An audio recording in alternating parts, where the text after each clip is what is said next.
Nice. So now, in theory,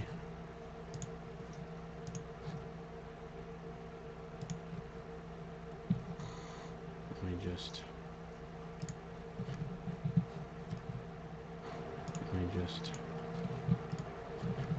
So I'm surprised Nando's still alive. I haven't heard from him in forever. Yep. There we are. And it just went live.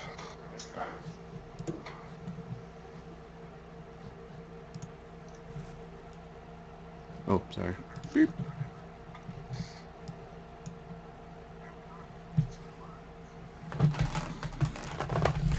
You're not muted.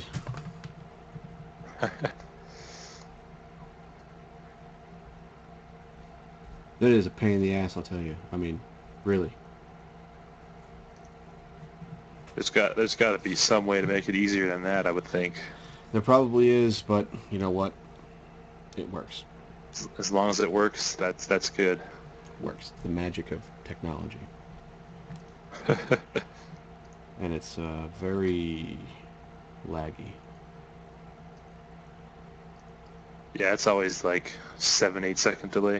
Yeah, that's a pretty big delay. I'm watching on another machine, so. Well, anyway, so I guess this will be like when the pre-show, because the problem is if you, the way YouTube streaming works, if you stop it, I have to create an entire new session, and it's pretty ridiculous. Yeah, so no. All right. It works. I mean, I can if I have to. It's a really stupid sequence of events. Especially We should be fine. I'm just glad that now it'll automatically post it, or will automatically have it saved, so I don't have to worry about saving it from my end, and I'll be able to rip the audio off and upload it to iTunes right away. Right, and you can rip the actual easily, audio, so. whereas this is like a pre-show thing. So let me go ahead and Yeah. do live now, bitches.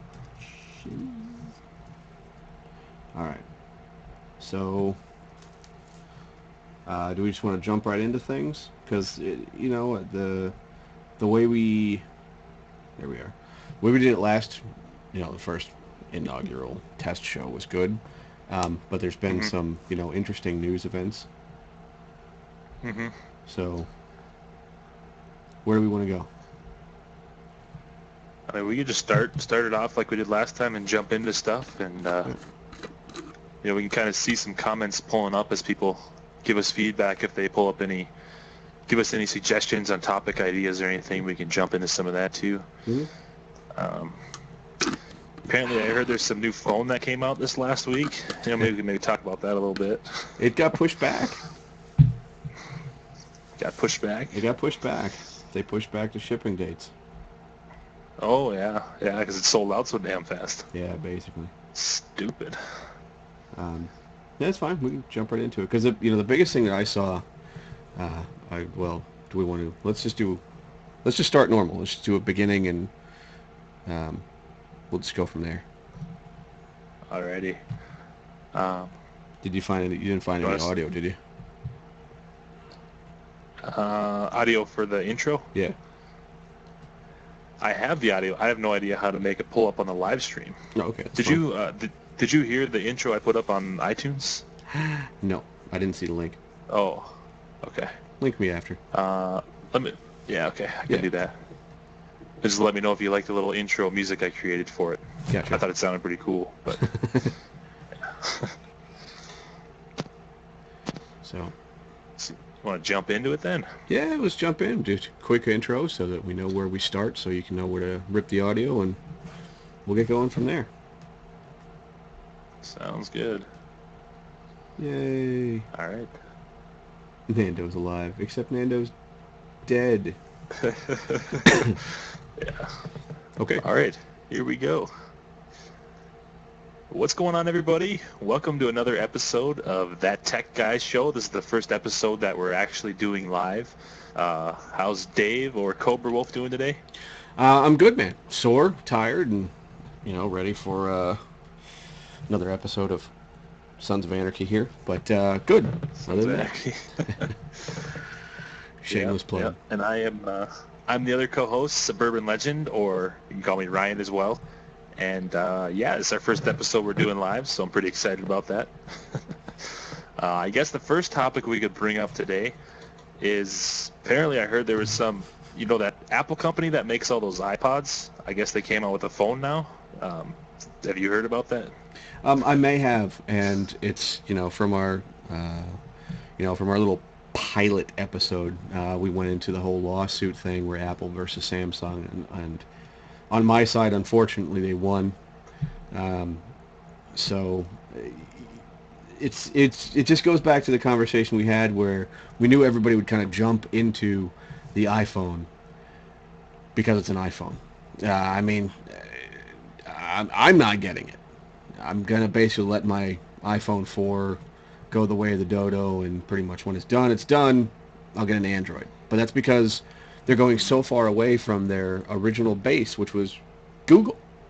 Yes, Apple had everything. It had all these services, but it didn't have what Google had, which was everything else, I guess. It's hard to see where everything kind of is going, but they're getting rid of Google almost completely, as far as I've seen, off the iPhone 5.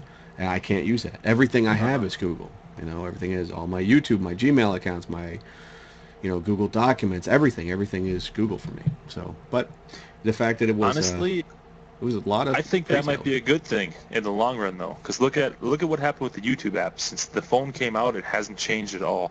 It was a pain in the ass to even reply to a YouTube comment from your iPhone. Right. Now that they took that off, Google spent a couple of weeks making their own YouTube app. It comes out, and honestly, that's my favorite app on my iPhone right now. The app Google developed itself. Same with Maps. Maps hasn't changed at all. I've always used Google Maps, but it's shitty for navigation, crappy for finding anything. Now that Apple's coming out with their own solution, I think Google's going to come out with their own Google Maps for iPhone, and you'll be able to download it, and it'll probably beat the living crap out of whatever solution Apple's come up with. So I think it's kind of going to almost unleash Google's full potential on the iPhone to do their own thing with their own apps. That's possible, and that's a good way of looking at it. I don't know how much time and money Google will honestly invest in the iPhone. I don't think they'll go that far. I think they might make an app. I don't think they're going to put a lot of research teams on it. I think they're going to do more development on their own platforms more than anything else. I mean, you might see a better Gmail app because the app sucks.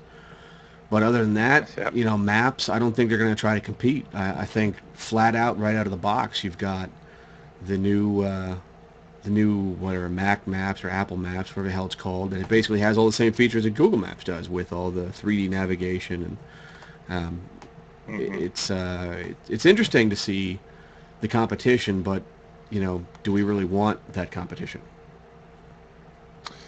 That's true. That's absolutely true. So you said you're planning on getting a new Android phone then when your iPhone 4 finally dies? Yeah, I mean, unfortunately, the whole contract crap, I've got another year, so, suck it up and do what I can. Hopefully any iOS updates don't kill my Google now, because I'd be really pissed, actually. Yeah, I still have my iPhone 4. I got about 4 or 5 months left on my contract. I'm still kind of up in the air. I'm leaning a little bit towards the iPhone 5, but at the same time, 5 months, that's a lot of time. Yeah. As far as Android goes, when they have a big phone that comes out every month, Apple, you have to wait a year. So 5 months from now, there's going to be some pretty appealing options. I would assume there'll be probably some phones that put the Galaxy S3 to shame 5 months from now. So it's going to be an appealing option, tough decision to make for me. So yeah, and it's to see that it was... looking at the number, it was 2 million pre-orders in 24 hours. Mm-hmm. Because it says Apple on a little logo on the back. I still don't get it. I mean, I don't get that blind following to a brand or a vendor. Maybe I had that once. Maybe I had that following of a vendor. I can't remember it. I can't remember ever following a vendor so blindly when there's so much competition out there that who knows what's better. It's like, I'm going to go with the better product. To me, it's almost funny because when Apple started getting big, when Steve Jobs returned to the company, their model was they were the outliers, the outlaws of the tech industry, the go against, stick it to the man. going against the system type of company. Right. And now that they've gone bigger and bigger, that's sort of what their fan base has been built on. But now they are the company. They are the man in the tech industry. Yeah. And yet their fans don't really seem to notice. They still sort of look at Apple as being a rebel company, even though now, they're basically bullying other companies in the tech industry. So. Yes, and again, going back to the whole thing with Samsung, I understand intellectual property. I'm a big fan of people making money off whatever they design. I don't know if that lawsuit, I think it's going to help. I don't know. I'm still debating on how that turned out and how it's going to either help or hurt Samsung. In one respect, I'm hoping Samsung takes it and goes, nah, screw it. We tried, we didn't get away with it. Let's just develop something even better so we can just kick the iPhone 5's ass. And, that's another part of it that I never get, is because you've got one phone that comes out once a year. But you've got Android phones that are really good phones coming out all the time. But you still see 2 million pre-orders in 24 hours on one phone. It's... I don't know. I don't know if it's people thinking just because it's an iPhone, it's going to keep working, the same way from 3 to 4 to 5, and we know what it is, versus, all the 5, 10, 15 different Android-style phones. I've never been much of a mobile person. So, when I go for a phone, I pretty much look for the functionality. It just happened this one, my wife has an iPhone, so, it's free messaging going back and forth. That's about it. Yeah. I think part of the reason where Apple gets you is they can do the same thing. I mean, look at the iPhone 4S. It was essentially the iPhone 4 with a glorified app that they built in Siri and a new processor. Yeah. But where they get you is the whole ecosystem. I mean, right now, it would be a pain in the ass for me if I want to switch to an Android phone 4 or 5 months down the road, just because every Blu-ray I've bought in the last year comes with a digital copy that you can download on the iTunes store. Yes. So I can download all that right to my phone. I've been buying all my albums on iTunes. Yep. And it's possible to get them off there on your Android phone, but it's kind of a pain in the ass to do it, and it takes forever. Yes. I listen to a lot of podcasts, too. I've never found a great alternative on the Android store that's as easy as iTunes and just looking at their podcasts. Yes. So for me, it's almost the whole content that comes with the phone, the ecosystem. I bought an Apple TV last month, and that thing is awesome. And the ability to stream anything from your phone right to your TV or your speaker system is pretty cool. So I mean, I'll come home and I'll show my wife, hey, check out this new song I heard today. Just bam, and it's playing over your stereo speakers without even hooking up a wire. Right. So that is nice. I will concede that to do something like that with an Android, you probably have to have, some kind of a Linux box set up, or, some kind of third-party whack job hacked apps that aren't straightforward for your average user. So I get it. I mean, I get the integration, and that was really Steve Jobs' vision, is have this integration of every device in your home so that you can hit a button and they all talk to each other. They all know what each other's thinking and saying and what they have. I like that. I like that unity between your devices in the home. What I don't like is that's the only thing you can buy. So, like with your Apple TV, how many other, would that be able to talk to an Android? If I had an Android phone, would I be able to sync it with your Apple TV? Mm-mm. Yeah. And you still have to follow them. It's like, I get it. I get that unity, but at the same time, I wish it was a little bit more open. And that, to me, would be better. That would be, just a better business model. But this is the way Apple's always done it. I mean, just not even since he came back. This is the way they've always had this mentality of, we're going to do things our own way and keep it all in the family. And this is their vision. This is what they came up with. To me, it seems like Apple is giving us the products and the integration of the future, but they're doing it since they're the first one there. They can, stick it to you with the ecosystem, and you can only buy Apple products. To me, 5 years ago when I envisioned what the future of technology would be, like a future, you have a phone, you walk into any room, and whatever's on your phone, you could beam it to the TV and stuff like that. But it seems like since Apple's got there first, they just, they kind of have that whole sector on lockdown, and, they can keep you locked into their own ecosystem. But do you kind of like their vision of the future where they're almost turning your iMac into a glorified iPad and everything's coming together? I mean, I kind of like how you can sit down at your iMac, and if you get a text message, it pops up on your computer, you can type it out on your laptop. That I kind of like, but at the same time, it's kind of a loss of privacy too. When anything you take as a picture, it'll show up on your computer, your Apple TV, your iPad. I mean, I don't know. It's kind of creepy when you think about it. It is. But the funny part is, Google does this because I have Google Voice. I've had it since it, started up, and I get all the alerts through my Gmail. I get the alerts through Gtalk if I want it to. I mean, these are options that are very visibly where you can turn them on and off and make, so I like it that way. I like being able to say, hey, I don't have my phone, I'm at work, I'm at my desk, but I have, Gtalk open, or I have my Gmail open. Oh, hey, somebody sent me a text or somebody called me, I can pop open to, Google Voice, I can listen to the message, I can read the transcription, however I want to do it. I like that relationship of all the devices, but I think you are right that it's kind of a little invasive the way Apple does it, where it's almost like you don't have a choice. Oh, you have Apple products. You walk into a house where you have an iMac here, and you've got an iPad over here, and you've got your Apple TV here, and your phone, and then all of a sudden somebody calls your phone and a message pops up on your iMac, or it pops up on Apple TV. I'm sure at some point they'll have that integration where it's like, oh, hey, somebody's calling me. That's fantastic. I'm, trying to watch porn or something. It is kind of invasive to me, where let's say what happens, somebody calls you on FaceTime on your phone. Well, it goes 3 rings on your phone, it doesn't get you, but you have an iMac and you're sitting there doing probably something that would be better done privately. Bam, FaceTime comes up and you're like, holy crap, what just happened? I didn't do this. So I don't know. I don't know where they're going. It's going to be interesting to see where they're going. Really, I mean, I don't know how integrated they want to get. If they're going to go that far, or if they're going to kind of take a step back and say, let's see what we're doing. Let's take another inventory of how we're putting things out.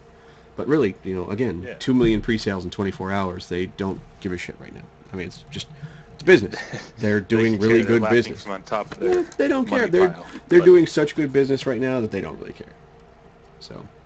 And FaceTime's another feature, sort of futuristic feature. I know Android was there first with some of their phones, but it's so tough.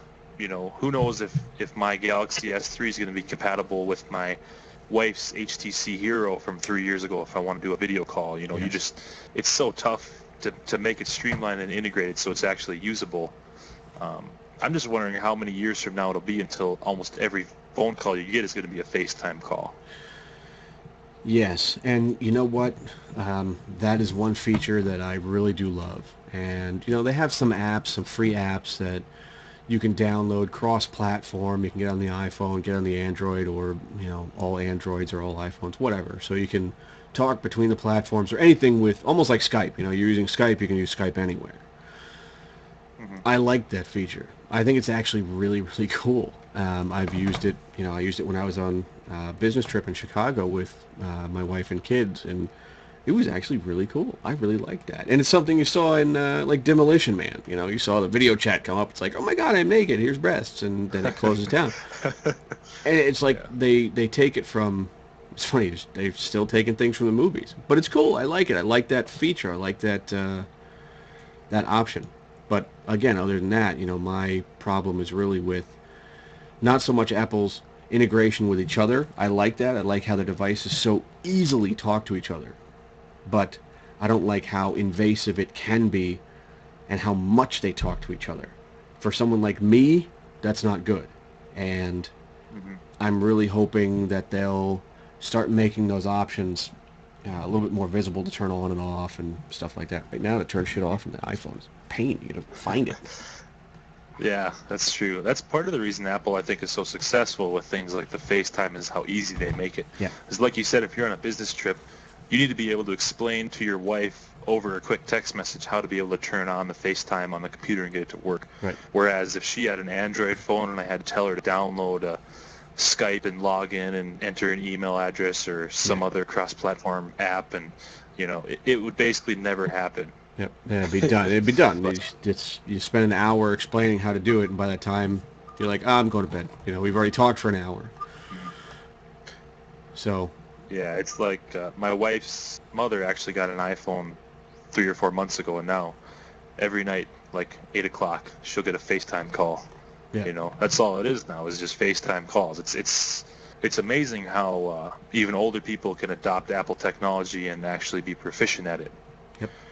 Whereas a lot of Android phones, that's part of their selling point, is you can mess with everything and tweak everything, but it's also a little bit confusing to the average user that just wants a phone that works, that they can actually figure out how to use all the features. Yep. And it's hard from the sales point of view because everybody sees iPhone. iPhone is the iPhone. There is no Android. Oh, well, the Android, you've got the HTC, you have the Galaxy, you've got the Nexus, you've got all these different brands. Whereas the iPhone, it's an iPhone.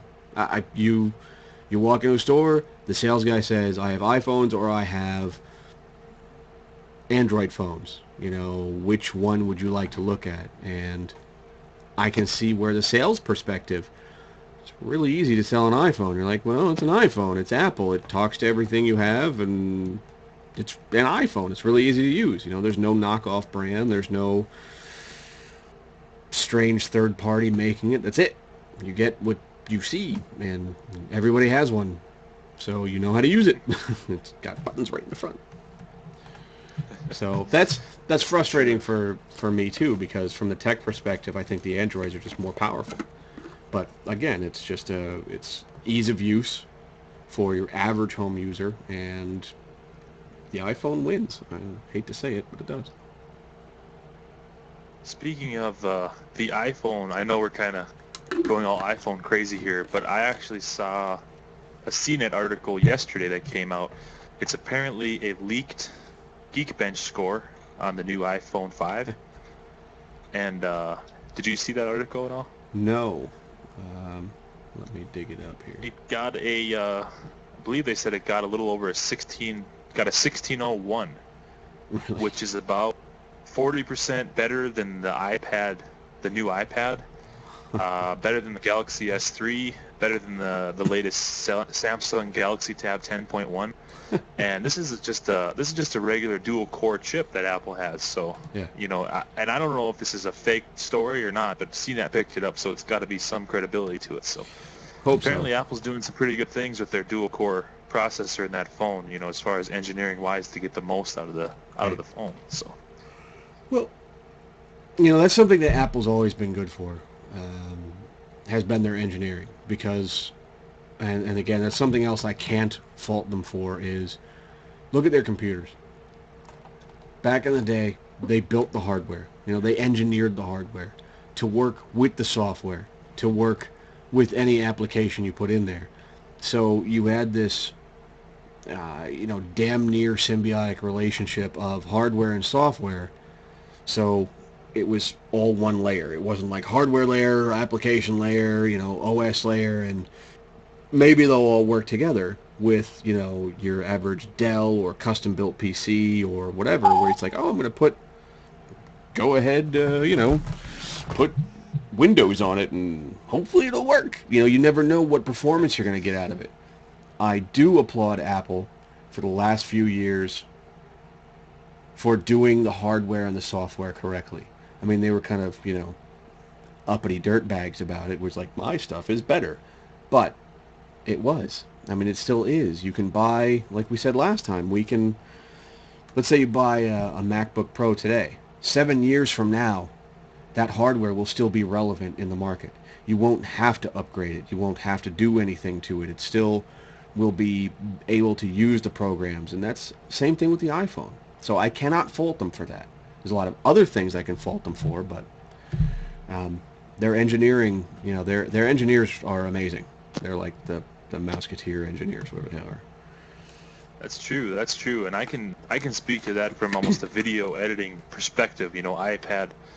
through my work, I've had a couple of laptops, and I've been able to pick out, about $1,000 laptop. So I get one with an integrated graphics card and a, Core i7 processor. Yep. And then I used to take that home at night and do my video editing for my channel on it, just to render out a video in Sony Vegas on any of those computers would take about an hour. Yep. Now I could pull up Final Cut Pro on my little MacBook Air, which just has a little, low voltage Core i5 processor, and the same video can render in under 10 minutes, which is pretty unbelievable if you ask me. Yeah. So, it is. And a lot of those laptops, they slow down every time. They get a little bit slower each time, it seems like. And, my Sony Vegas starts to crash more and more, and it freezes up so often. It's just frustrating to me, and that's kind of why I jumped to Mac, because I figured it would just crash less, basically. Yeah, and it does to a degree. I mean, I've crashed Macs, but that's my job. I mean, I beat the hell out of hardware because I can. And a lot of times, if I'm getting a piece of hardware, I use it. I mean, I use the crap out of these machines to the point where I want them to die. I want to see how far I can push it. I had my Dell laptop sitting on my desk in the docking station, nothing around it, shut off. Friday, it was Friday, it just shut off. I booted it back up and said, your machine has failed due to excessive heat. Like, what excessive heat? There's nothing around it. There's not. You've just moved offices. There's nothing on my desk except for the laptop and the docking station. Excessive heat. I've never seen that before. That's my biggest issue with laptops has always been heat and the way they vent things. But I've never seen something like that with a Mac. And with a Mac, it would be graceful. It would come up and say, we've noticed you've got some heat. Why don't you go ahead and either vent me or I'm going to shut off. This thing just, bam. I turned around, my shit was off. It's like, what just happened? So I've always liked their engineering. I've known a lot of, I came from the music side of things, and I know a lot of audio engineers, recording studio engineers, and they've all used Macs. They didn't use Macs because that's where the software was. I mean, I built PCs for a bunch of years for audio engineers and for recording studios to prove that the performance could be better, and it was for about a year. Whereas the guys I knew that were running their studios off Pro Tools and Macs, they'd have the same machine for 6-7 years, and they'd still be able to do as much as we could do within that 1 year of a PC.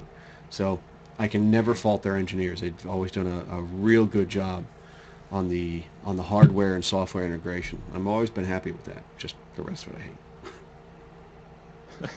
That's part of the reason too. When I was looking to upgrade to like a MacBook, I read literally thousands of reviews online. I'd go to Amazon, Best Buy, read all the reviews, and almost every review said, I'm upgrading from my late 2007 model white MacBook, or like I'm upgrading from my 2005 iMac.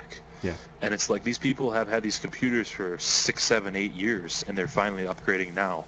Whereas you read the review on almost any app or on any Windows laptop, and a lot of people are upgrading from a computer that they've had for less than 2 years. So, I mean, just the longevity and the lifestyle of the product. And granted, you can still get a lemon here and there, but I would say overall, for the most part, your Mac computer is just going to last longer. Yeah. So that's part of the reason why you got to pay more for it. It's true. It's true. And that's... People always, especially now with, bring in the economy, especially the way the economy is, a lot of people don't want to spend that much money on a single purchase. I get it.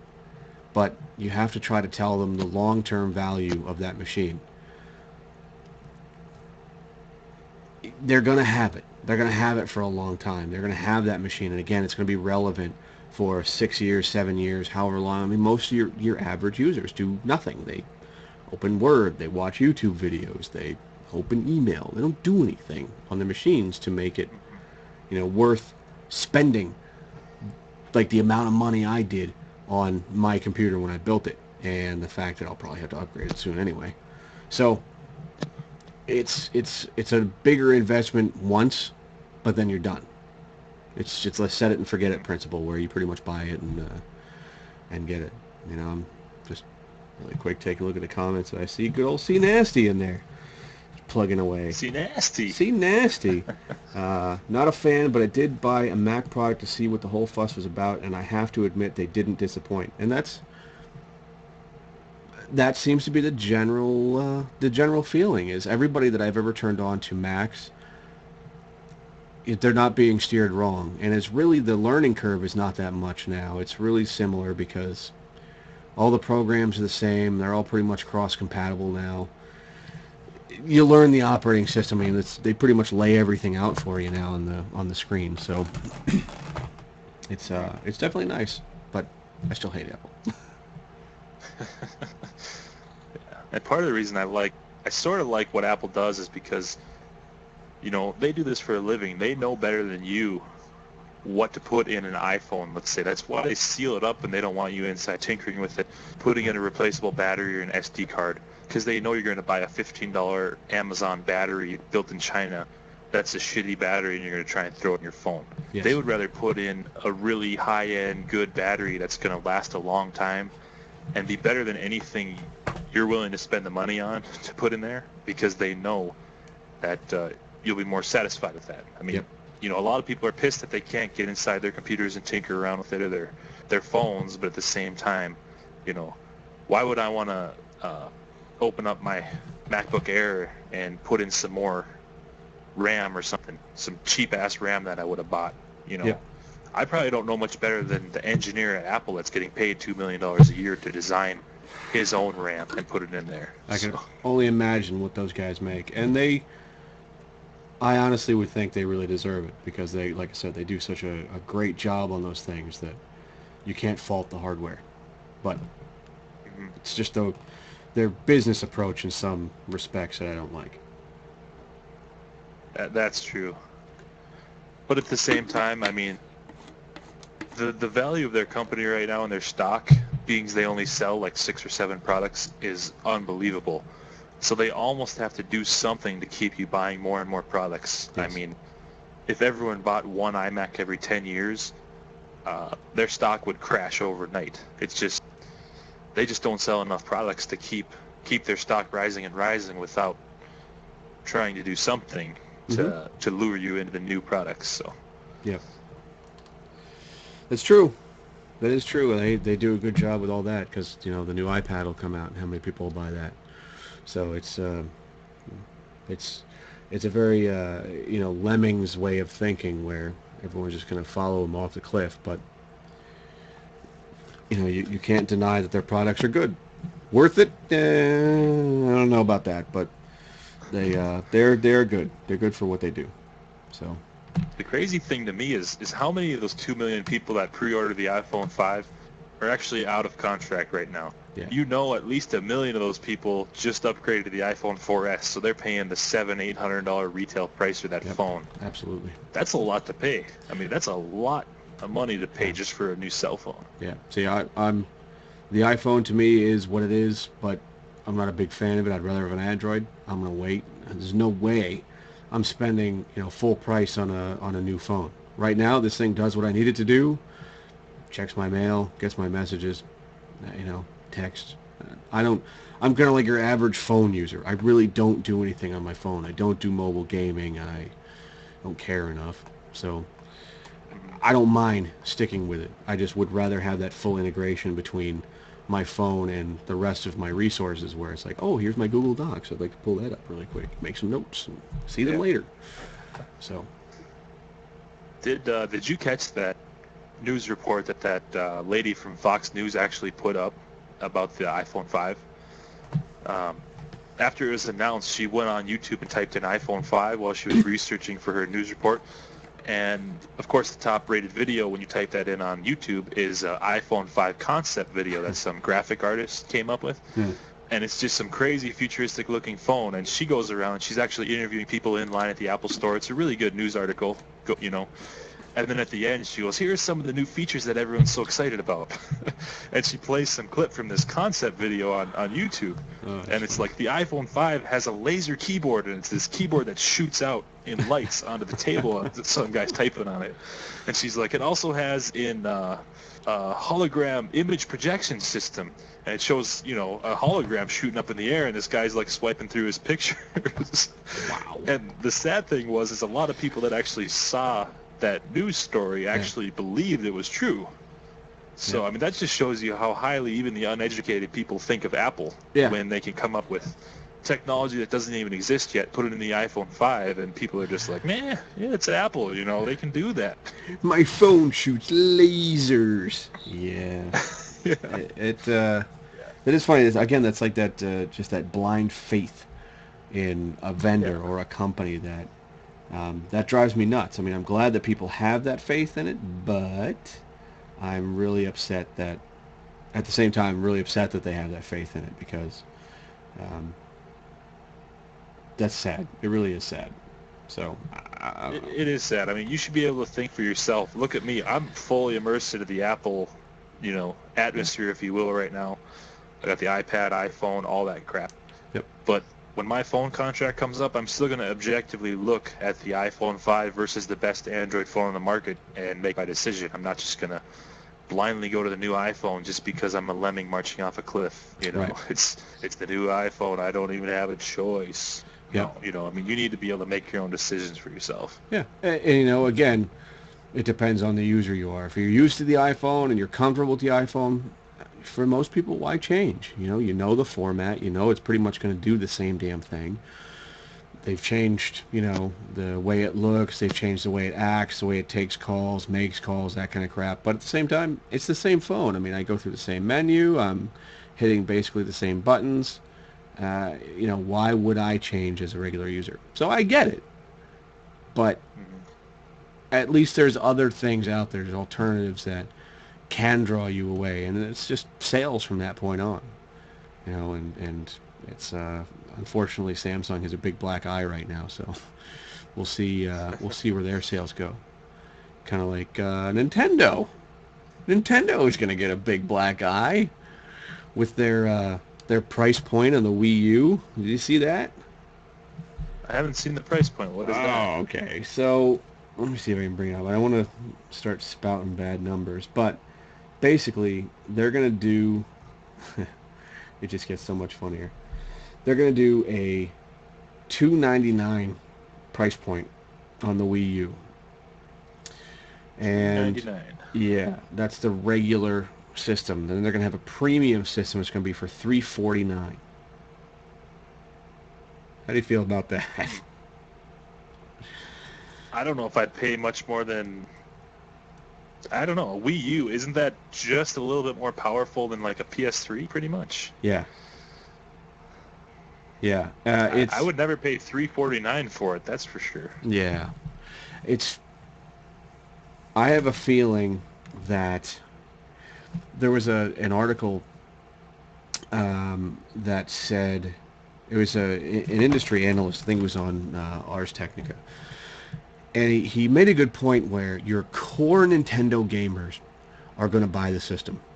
Doesn't matter what it costs, they're going to buy it. And it's like the iPhone users. It's pretty much your core users are going to buy it no matter what it looks like. They just say iPhone 5, the second that thing hits, they've never looked at the specs, they don't know what it is, just going to buy it. I get it. They're expecting that they'll probably sell to those core users about 1 to 1.2 million units at that price point.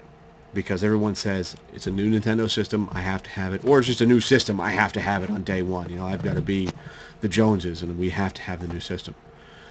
The funny part is how fast that analyst said they would drop the price point, and they said it would probably be within about 8 or 9 months of launch.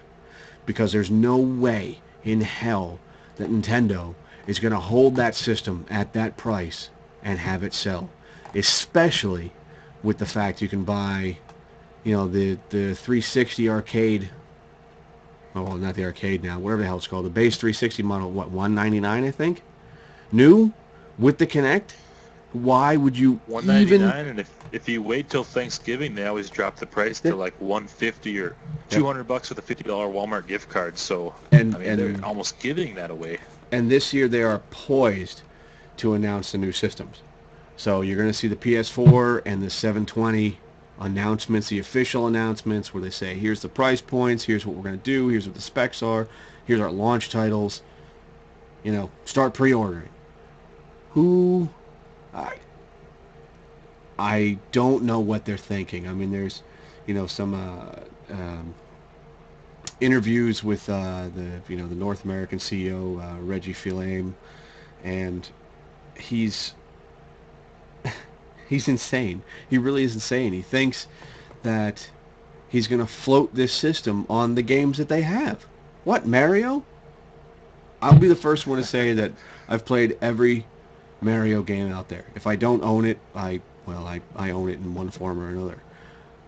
They're fun. They're mindless, like Minecraft. It's fun. It's mindless. It's a platformer. You jump. You squish shit. It's very basic. You cannot float a game system in this day and age off of that.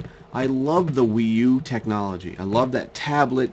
The fact that, you know, I can play the game while you're watching TV. Hey, I want to come watch the game. You know, football game's on. I'm playing a game, the kid's playing a game. Great, I'll switch over to the tablet. Everything's good. We don't have to worry about it. I still would not pay that much money for it. Call me crazy. I'm sure there, and like they said, there will be people that will, just to say either I have the new system or I'm a Nintendo fanboy.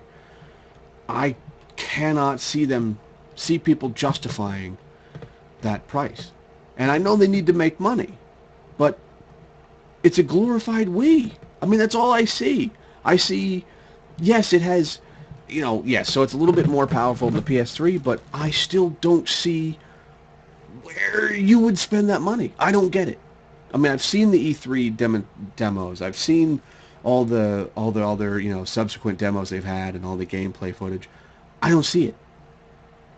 That's a lot of money. Is it true? Johnson Porritt just left a comment. Said it's $139 for an extra controller for the Wii U. $139? Wow. Is that correct? That's a That's unbelievable. yeah. I mean, I realize your controller is essentially a tablet, but Right. if I owned a Wii U, I'd probably throw at least 3 of them bastards off the wall in a fit of rage at some point in time. Yeah. $139. Wow. That's a lot of money to be throwing across the room. That's funny because this is like a system for kids that you can't let the kids play. Yeah. What are you going to put the thing in? You know, a big Rubbermaid Nerf case and hope they don't drop it and the screen breaks? What do you got? You got nothing. You know? Look at what happened and how long. Well, it didn't take them that long. It's like, oh, we need wrist straps on all of our controllers. Oh, you know what? Let's also make it with those big rubber bumpers that you can drop this thing and it'll bounce off the ground. I don't get it. I'm not going to knock the system. I've always loved Nintendo's innovation. I think that they're a company very similar in my mind to Apple. They have a very similar business model, unfortunately, which hurts them. They are not on that level of Apple. They don't have anything else to offer you. You buy a Wii U. That's it. I mean, you buy the game system. I just don't get it. I don't get it. I really have never wanted to see a company fail, and I definitely do not want to see Nintendo fail. I'm still pissed that Sega is not making systems. You know, call me nostalgic. I love their system. The Dreamcast is still one of my favorite consoles that I have and use constantly. I don't want to see them fail. This is going to hurt them like nobody's business. I mean, we thought the GameCube hurt them. We thought the Wii was bad. This thing's going to destroy them. And I feel bad. I almost wonder if they're not getting too complicated for their own good. I mean, their systems have always been geared towards youth, but now when your controller is suddenly a controller tablet hybrid, I think a lot of parents are going to look at that and think it's almost too confusing for their kid, too complicated, too expensive. $139 controllers for your kid to be using. Yeah. I mean, they might almost just be, you know, I know the innovation is there. They've always been on the cusp of innovation when it comes to gaming. But like you said, I wonder if they're not making a big mistake, the Wii U.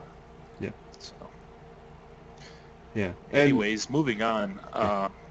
Oh, sorry. Go ahead. No, I was gonna say I saw the comment from Dirty Mouth there, and I get it. I would love to buy that for my kids. I know my son would destroy that thing. He would basically take it and put it above his head and karate head chop it because that's. And I know that'd be the first damn thing that he would do, was just destroy it. I couldn't justify it buying for them. I can't even justify buying that damn thing for me, and I really want it, but I'm gonna wait. So, enough about the Wii U. What did you have in mind, sir? Part of what you were talking about, like, playing on the tablet or on the TV screen or whatever and switching over so you can have two things going on at once in the living room, sort of reminded me of technology I heard about a few months back. I can't remember if it was at one of these technology shows for upcoming televisions or whatever, but I just thought it was kind of a cool technology that hopefully makes it to market someday. But basically what it was is there was, and I wish I knew more about this story or did some research ahead of time, but there was a TV manufacturer that's coming out with TVs that, it's essentially a 3D television. Mm-hmm. And you know what 3D TV is it just flashes two images really fast back and forth to give it that 3D look. But basically what it does is it gives you two different glasses. And one of those glasses only picks up every other image, and the other glasses picks up the other image. So it essentially, you can watch two inputs on the same screen. So I can be sitting there watching Monday Night Football while my wife is sitting there looking at the same TV screen watching Real Housewives or whatever it is. And the glasses you put on have little speakers that kind of like little headphones that go into your ears, so you can actually hear your own program too. So I thought that was kind of a cool technology that I hope makes it to market someday. And I guess I was just kind of wondering if you had heard about that, that technology at all. I haven't, but that's kind of like a continuation of the Sony TV. Remember that PlayStation TV that came out where two people can be sitting next to each other and you're both wearing glasses and you see your game and I see my game? I don't remember if it had headphones in the glasses because you technically hear two different things, but I would imagine it did. I know that, I still know a couple people that work in the retail field in GameStop. They said they didn't really... The models they had sold, but they didn't get a lot because that TV, if do you remember seeing any TV ads for it? No, but I read some reviews and it was buggy as all hell. I remember from reading the reviews, people said it was glitchy and it had a few bugs, but I think a lot of it they just ran software updates on it, and then it was fine. Oh, did they? Yep. I know my buddy bought one and he loved it. He said it was just one of the best TVs he ever bought. Because on top of being a 3D TV anyway, it had this feature for the PlayStation where it's like you don't have to play split screen anymore. And he loved it. He said it was amazing. I think it's the same technology. It's probably just been perfected, I'm guessing, because that's a pretty damn cool thing. But yeah, I think that's a pretty cool idea right there. What's that technology going to cost? What's that going to run me? What's that going to dip into my pocket? And that's... Yeah, it's true. I mean, you could get that TV for $4,000, or you could just buy two different TVs and set them right next to each other for $1,000 total. Right. And it's you can. it's the price. The price is going to be the biggest thing on those. I'd have to look into it a little bit more, and maybe we'll come back to that next episode because that's a pretty cool technology. But I don't know. Is that... I don't know. I can see that backfiring in, there's this whole thing about, obesity in America and people getting lazier and lazier. That kind of gets people to sit down on the couch more often. Is that good? Because then people are staying in the same room next to each other, but you're really not next to each other. I mean, that's kind of like another... Demolition Man kind of thing. It's like I'm watching my stuff and you're watching your stuff and not really paying attention to you. We're next to each other physically, but we're not really watching the same thing. Of course, I'm not going to watch Real Housewives either, so that's true. Yeah. Yeah, but at least it could save a lot of devoted husbands from watching a lot of shitty television shows. It's absolutely true. That is absolutely true, because that's, yeah, that would be insufferable. Um, One of the things I want to bring up, which happened today, is the two co-founders of BioWare decided to retire. So they've been there since the company, when they started it in '95, and today they both announced that they were leaving. Um, it's a shock for people that weren't following their day-to-day lives, and it's kind of a shame because the games that they've developed. I mean, these are two guys that were, they're both PhDs. I think one was going into neurology and one was going into family medicine and stuff like that. But they've put out some amazing games over the last almost 20 years. So it's going to be interesting to see what happens with BioWare now that they're gone. And this also brings up how much hand in BioWare did they really have over the last couple of years since EA bought them. I will stand by BioWare as a brand that it's kind of like Blizzard. I can't ever see BioWare doing something wrong from the day they started up until now. But how does this do it? Does two guys leaving a company of, however many, ruin the company? Or are we going to still see quality products out of that company? I mean, they're the ones that were the big brains behind everything that came out. But I'm curious to see how it goes in the future, because, were they ones that really developed Knights of the Old Republic, or Star Wars: The Old Republic, or were they maybe kind of in the background for this one? Let's see how their team did. They were just waiting to leave. Part of that, I guess, we'll see kind of how their management skill was as well. Were they just amazing, genius game developers, or did they have enough business sense to realize, hey, I'm not going to be at this company forever. I put my heart and soul into this company. I want to surround myself with enough other developers that are up and coming and as smart as I am, so that, the day I do retire, the company won't skip a beat and it'll be able to continue on for the next 100 years or so. So it'll be interesting to see what happens there. It will, and especially since Monday they announced, I think, one of their add-ons for Mass Effect. Or no, sorry, they announced Dragon Age 3. Let me just bring up the article here really quick so I'm not spouting stupid numbers. Dragon Age 3 Inquisition will be part 3, and they announced that on Monday. And then Tuesday they said, peace, we're out. So if they just announced the title, that means it's, I don't think they put a date on it. Let me see. Confirming your fact. Working. Yeah, it just says working. So we'll see. That'll be their first major title of a best-selling franchise, a new independent franchise with their intellectual property that is done without those two guys at the helm. And I'll be really curious. I mean, that's their bread and butter. That's what they started with. They started with doing all the D&D games, and they nailed every one of them out of the park. So I'm really curious to see where this company's going to go. And in the case of, like, Blizzard was bought by Activision, they pretty much said, okay, you guys are making money, stay there, do your thing, just stay where you are, keep everybody in place, keep doing your thing. And EA kind of said the same thing to BioWare. We'll see if that changes, and how the future games coming out, because I love the Dragon Age series, really. But and also what this is going to do for the Old Republic, if anything. Will this hurt it? Will this help it? I don't know. Again, it's two people leaving a company, but these are the two figureheads. So yeah, who knows? Yeah, we'll see. I guess it'll be interesting to see how that expansion comes out. Yeah. To me, that was pretty big. I mean, those are two guys that have been in the game industry for a long time. It's almost crazy they retired at the same time too. You'd think.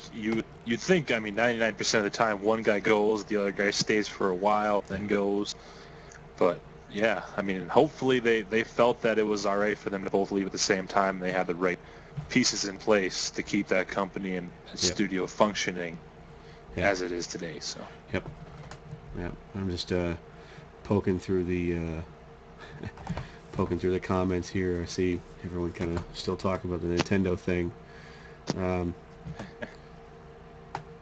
was that? It's hydration. Do you think Nintendo is going to go down? I don't know. Honestly, I don't know. I know one of the other comments in there, which is funny, which is what is it, Johnson Porritt? Sorry, I'm looking at a tiny little netbook. Where he goes into, the Wii U will turn Nintendo into Sega. I don't know. Honestly, I don't know. I mean, at the time, it was only Sega and Nintendo, and then Sony jumped into the ring. So it's hard to say if it's going to do the same thing. I have a feeling it's going to be very bad. I have a feeling it's going to be a very devastating loss for the company. But look at what's happened to Sony over the last year or two with all the crap that they've been through. And they haven't gone anywhere. They're still there. They might have changed management in the back end and probably a whole lot of tech guys. But they haven't gone anywhere. And they've weathered the storm fairly well. And they're, obviously poised to start showing off the PS4. So I don't know. I honestly don't think it's going to kill them, but I think it's going to hurt them a lot. And I think you're going to see that in the game development that comes out. I sure as hell hope they stay around. I've never bought a Wii. I haven't bought a Nintendo product since, I don't know, Super Nintendo probably, but I sure as hell hope they stick around because it's almost the same thing with game development. Everything now is owned by Activision or EA.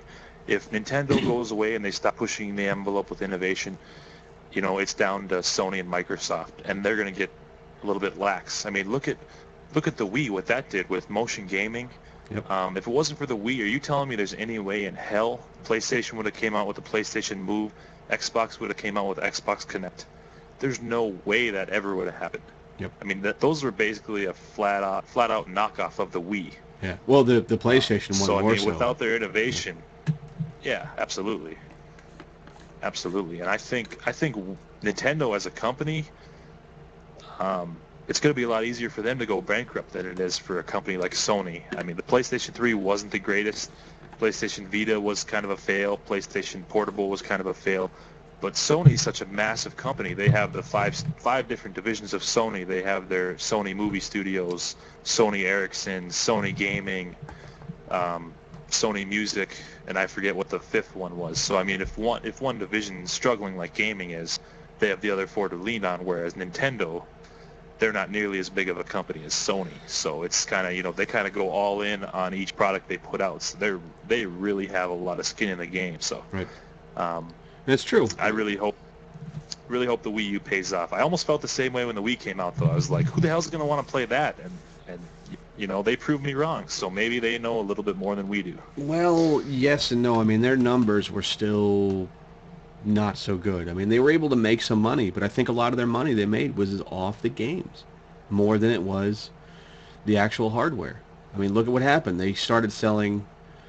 I can't say they took a huge loss on the hardware, because when they dropped the price down to the price point it is now, what, $199.99, whatever the hell it is, they sold almost 5 times more within a few months than they did previously.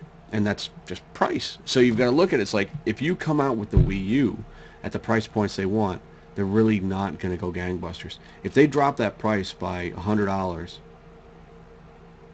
they might sell triple what they would have sold, which would still make back the money plus some. So I don't see them turning into a Sega. I hope not. Again, Nintendo is like one of those companies that has been around since my childhood. Kind of like Atari. Atari had their system, and they came out with the Jaguar, then they disappeared. And they started putting out, putting out games under different monikers and different titles and different publishers. And then finally one day you're like, Driver, Atari. You know, that big symbol comes up, and you just knew this was going to be good. And it was, actually. The first game was awesome.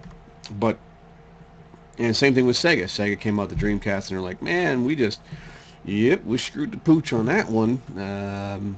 Let's just go back to games, I guess. You know, we've got nothing else. So now let's make games for other people. And they did, and now they're doing amazing.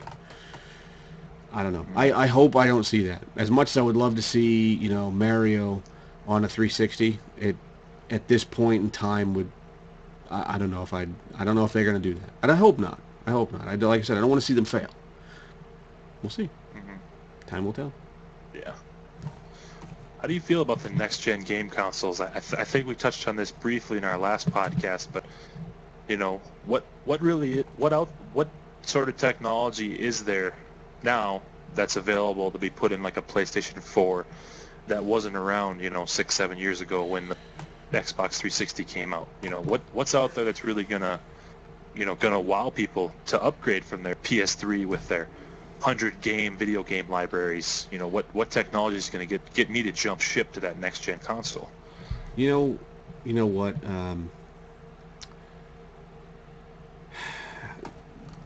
The next shift in the consoles is going to be obviously huge push and focus on online play, huge push and focus on cloud gaming and cloud storage, and a lot of diskless media and 3D. And those are really going to be your four biggest pushes in a new game console. Obviously, they're going to have more processing power and more memory and better video, but you know, you play a game like Uncharted 3 on the PS3 or God of War 3 or, you know, obviously the new Halo that's coming out.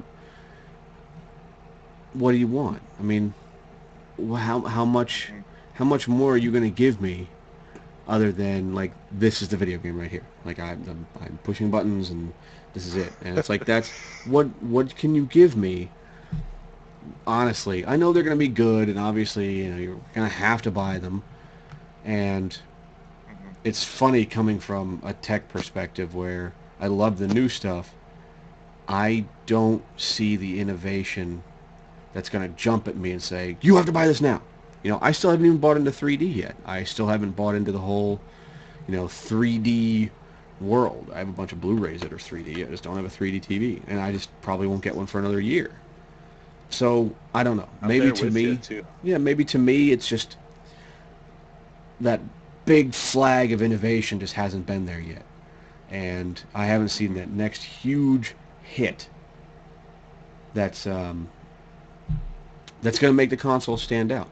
Unless, of course, you know, they find another Halo.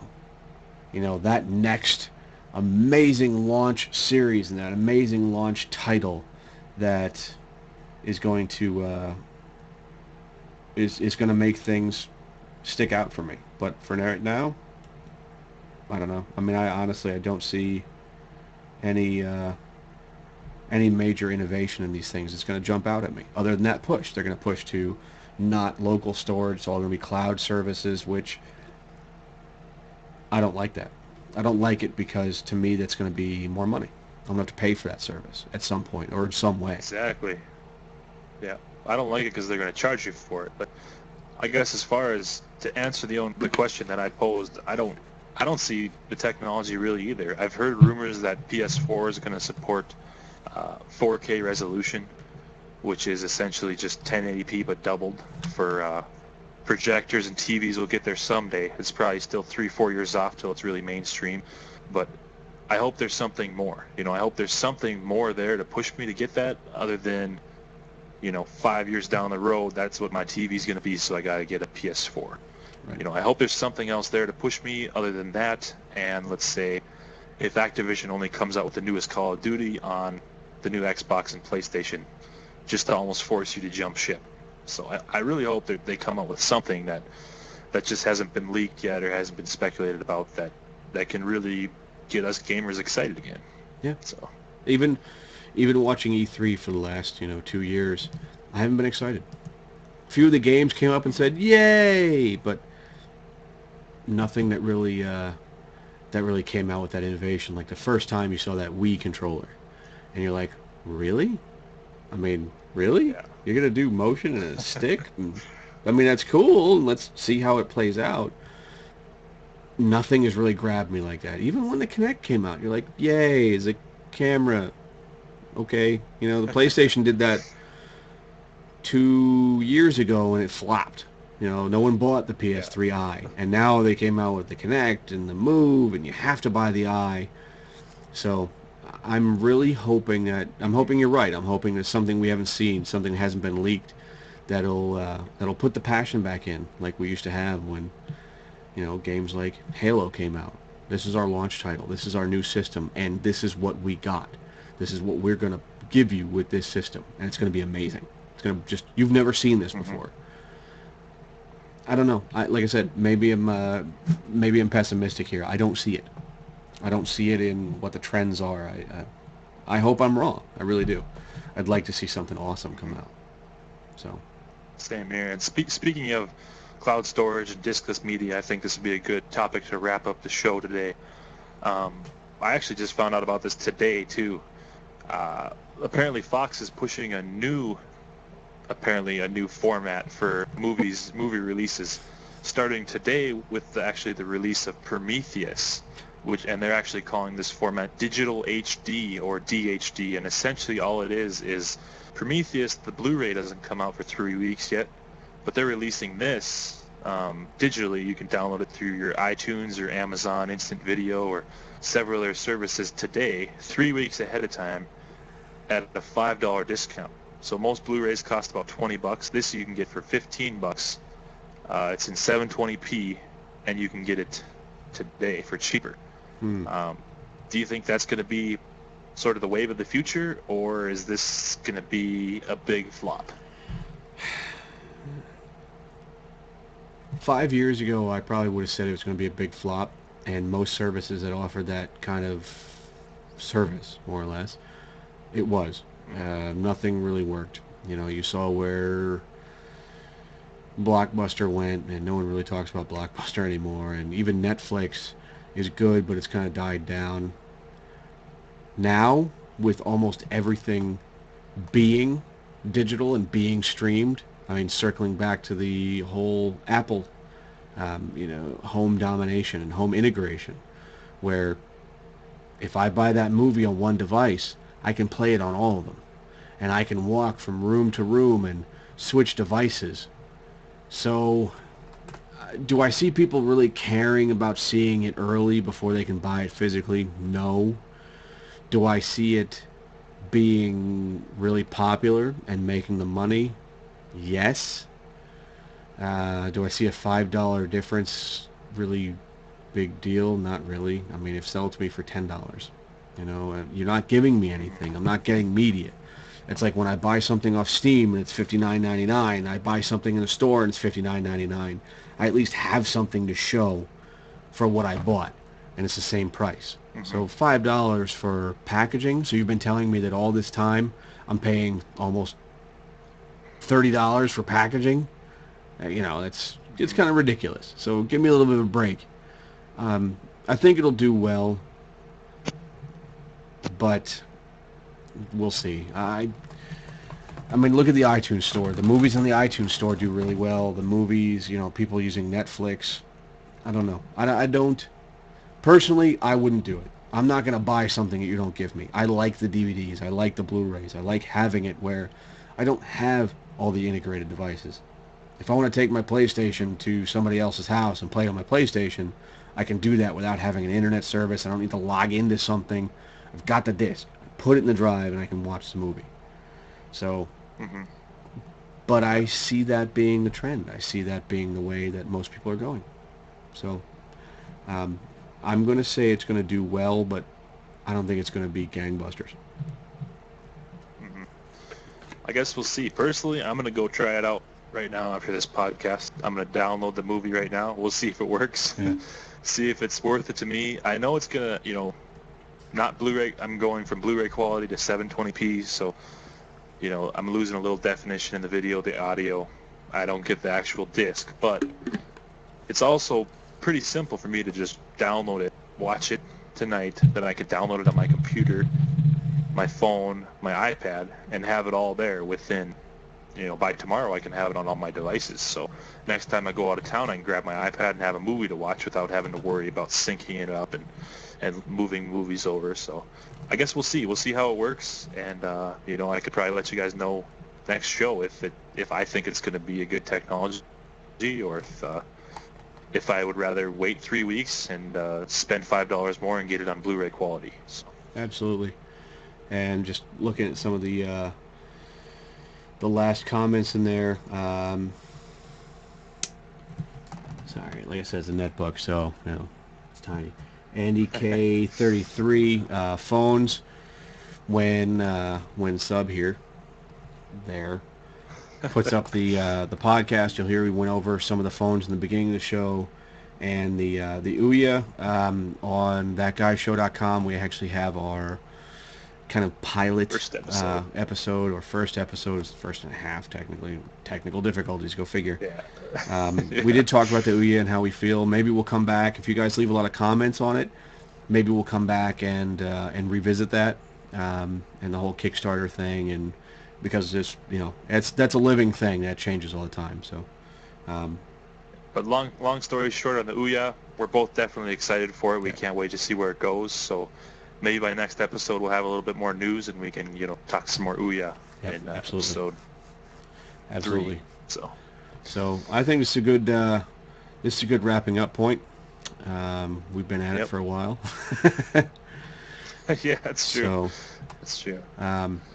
Thank you all who joined, and especially everybody who commented and tossed things in there. Please, we'll toss all the links, and you'll see us on Twitter at Cobra Wolf with an 8-1 at the end up there, and then obviously his is pretty much the same. Pretty much. Exactly. It's over there. This is backwards. Yeah, it's backwards for you. It's like I've got to go over here. So follow us there, thatguyshow.com. Go over there, shoot to our stuff, and obviously you'll see the links for iTunes when it gets posted up there. And leave us comments, feedback, comments, all that stuff we incorporate into the shows. Yep. So absolutely, rate us on iTunes. That's always awesome if you're listening on an iDevice. And just like Dave said, thanks for listening. And we'll catch you guys in the next episode. Absolutely.